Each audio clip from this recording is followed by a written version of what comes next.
Almost every country in the world has a version of pasta, from spaghetti in Italy, noodles in Asia, to countless dishes created by different cultures. People everywhere have found ways to turn simple ingredients into something unforgettable. But here is the strange part. The story of pasta is not as simple as most people think. Many people believe pasta was born in Italy, or that a famous explorer named Marco Polo brought it back from China. But the real story is much older, much more complicated, and much more fascinating. Because pasta was not created by one person. It was created through thousands of years of human creativity, migration, and cultural exchange. So where did pasta really come from? Was it created in Italy? Did it travel from another part of the world? Or is the truth somewhere in between? To understand the story of pasta, we need to go back thousands of years, before restaurants, supermarkets, and even before pasta looked anything like the food we know today. Because the story of pasta does not begin with spaghetti. It begins with something much simpler: a few grains, some water, and humanity's endless search for a better way to survive. Long before pasta became a symbol of Italy, humans were already experimenting with grains. For thousands of years, civilizations around the world discovered that grains could be transformed into different types of food.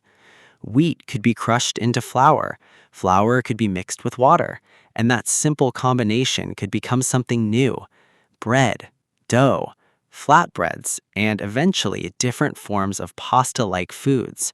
This was not a single invention, it was an idea that appeared again and again throughout history.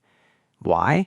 Because grains were valuable. They could be grown, stored, transported, and transformed into meals that could feed communities.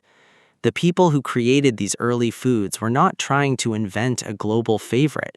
They were simply finding better ways to use what nature gave them. And that is where the first secret of pasta begins. Pasta was never just about Italy, it was about human creativity.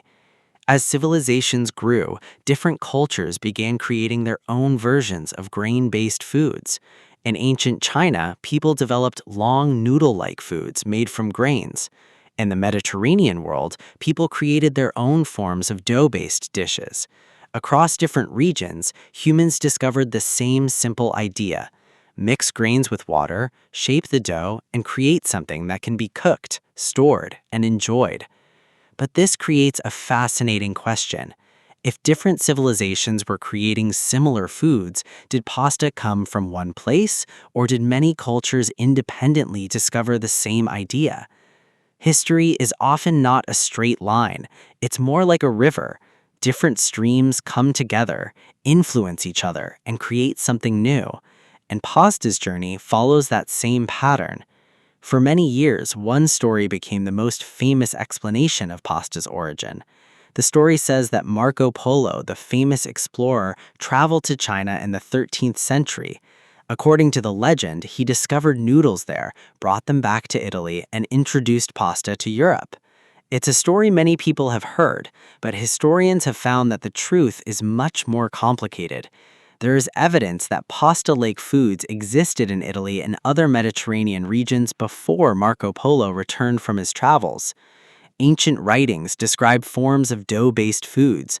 Records show that dried pasta existed in parts of the Mediterranean before the popular Marco Polo story. So did Marco Polo bring pasta to Italy? Probably not in the way the legend suggests. The real story is more interesting. Pasta was already part of a much older human journey. Marco Polo did not create pasta. Instead, pasta was shaped by centuries of people sharing ideas, ingredients, and traditions.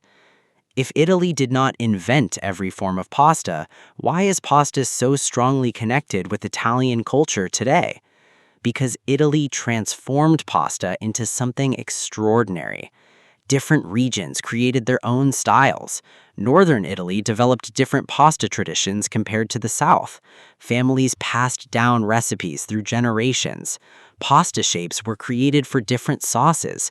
Some shapes held thick sauces. Others were designed for lighter ingredients. pasta became more than food. It became identity. It became family. It became tradition. In Italy, pasta was not just something people ate, it was something people shared. A grandmother teaching a recipe, a family gathering around the table, a local community protecting its traditions. Italy's greatest contribution was not necessarily inventing pasta, it was giving pasta a cultural home. Eventually, pasta began traveling far beyond Italy.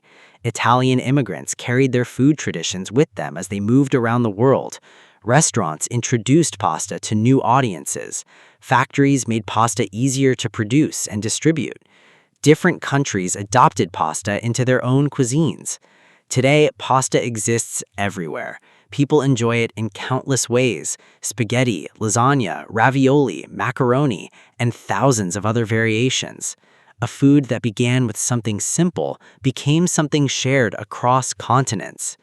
So, what is the strange truth about pasta? The truth is that pasta doesn't belong to one person, one country, or one moment in history.